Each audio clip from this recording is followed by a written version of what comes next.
మహాదేవ శ్రీమాత్రే నమః. Welcome to our channel hit TV. ఈ యొక్క మే నెలలో మనకు ఎంతో అత్యంత అద్భుతమైనటువంటి మహిమాన్వితమైనటువంటి భద్రకాళి ఏకాదశి. అదేవిధంగా మనకు ఈ మే నెలలో కొంతమేర రాహువు కేతువు మధ్యలో గ్రహాలన్నీ బందీ అవుతూ ఉన్నవి. మరి దీనికి సంబంధించి అదేవిధంగా బుధుడు సూర్యుడు కొన్ని రోజులు కలిసి ఉండడం జరుగుతున్నది. మరి మొత్తం మీద ఈ యొక్క మే నెలలో ఒక 17 రోజులు ఒక తీరుగా, 17 రోజులు ఒక తీరుగా ఉండబోతున్నది. ద్వాదశ రాశులకు సంబంధించి మరి మరిన్ని వివరాలకై తప్పకుండా పూర్తి వీడియోని చూడండి. All the best. కుంభరాశి. కుంభరాశికి సంబంధించి ముందు మాటగా ఇల్లు, వాహనము సంబంధించి ఒక యోగం ఏర్పడబోతున్నది. అంటే గృహము నిర్మించుకునేటువంటి అవకాశాలు కావచ్చును, లేదా ఒక వాహనము కొనుగోలు చేసేటువంటి అవకాశం కావచ్చును. ఇలాంటివి ఎంతో విశేషంగా మీకు ఉండబోతున్నాయి.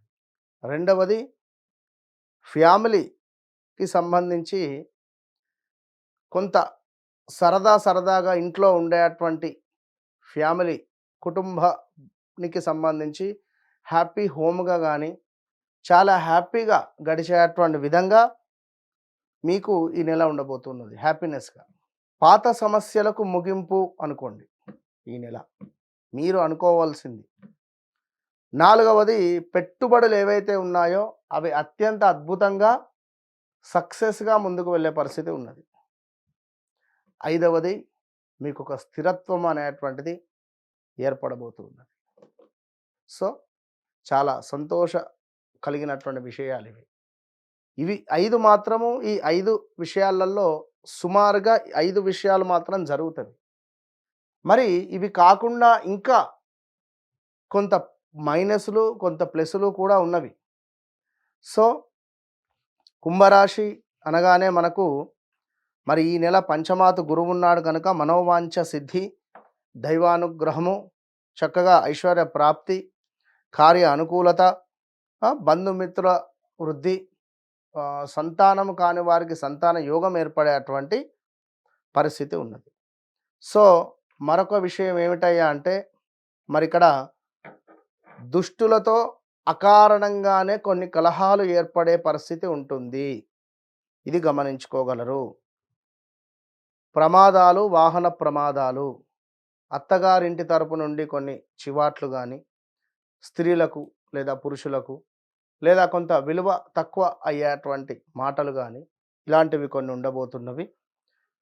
కొంత కార్యవస్తు నష్టములు కలగబోతున్నవి.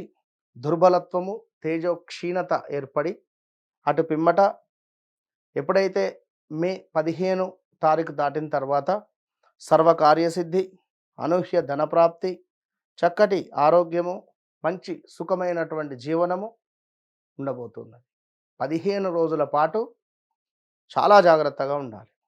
ఇక మరొక విషయం ఏమిటయ్యా అంటే శనేశ్వరుడు మీకు 3వ భావానికి వెళ్ళబోతున్నాడు అంటే ట్రావెల్లో ఉన్నాడు, పూర్తిగా వెళ్ళలేదు.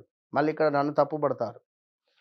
ఇక్కడ కీర్తి అంటే ధనాదాయము, శ్రమకు గుర్తింపు, అదేవిధంగా ప్రయాణాలలో లాభాలు, కుంభరాశి వారికి కొంత వ్యవహార సాఫల్యము అద్భుతంగా ఉంటుంది. ఇది మే నెలకు. ఇక జూన్ నుండి ఎట్లా అంటే 6వ భావానికి గురువు వెళ్తాడు. వెళ్ళగానే ఉద్యోగాలలో మార్పిడి చేర్పిడులు, అనూహ్య ఆపద, గత 2-3 నెలల నుండి చేస్తున్న ఉద్యోగం కూడా మనము సెట్ కాదు. అదేవిధంగా పై బాస్ నుండి మీరు లీడ్స్ ఇవ్వలేదని కానీ, లేదా మీరు సరిగా వర్క్ చేయటం లేదని కానీ సమాధానాలు చెప్పడము, మీకు ఉండేటువంటి కోపం మూలకంగా, సడన్గా మాట చెప్పే మూలకంగా అవసరమైతే వేరేటోళ్ళని చూసుకొని మానేస్తాను అని చెప్పేటువంటి సందర్భాలలో ఇబ్బందులు ఎదుర్కొంటారు. సో కొంతమేర బంధుమిత్రులతో కూడా మనస్పర్ధలు వచ్చే అవకాశాలు ఉన్నాయి. ఎటు తిరిగి ఈ ఒక్క నెల బాగుంది. ఈ నెలలోనే ఏమున్నా సెటిల్మెంట్ చేసుకోండి. ఈ నెలలో సెటిల్మెంట్ చేసి పెట్టుకొని హ్యాపీగా ఉండండి. ఇక మరొక విషయం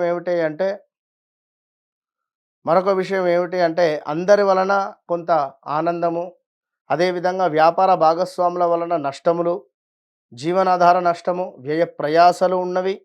ఇక్కడ వాహన ప్రాప్తి ఉన్నది. వాహనానికి ఈఎంఐలు కరెక్ట్‌గా కడుతున్నారా? లేదా? లేదా వాహనము ఫైనాన్స్ వాళ్ళు గుంజుకొని పోతారు. లేదా కొత్త వాహనము కొనుగోలు చేసే యోగం. లేదా వాహన ప్రమాదాలున్నవి. ఎవరి వయస్సును బట్టి వారికి ఈ ఈ రిజల్ట్స్ వస్తవి. సో, గోచారము, గ్రహచారం అనేటువంటివి 2 ఉంటవి. స, సి, సు, సె అక్షరాలతో పేర్లు కలిగినటువంటి మీరు కుంభరాశి వారు సో, గడిచిన 2018, 19 నుంచి కూడా ఎన్నో ఇబ్బంది కలిగించేటువంటి సందర్భాలను ఫేస్ చేస్తూ ఉన్నారు.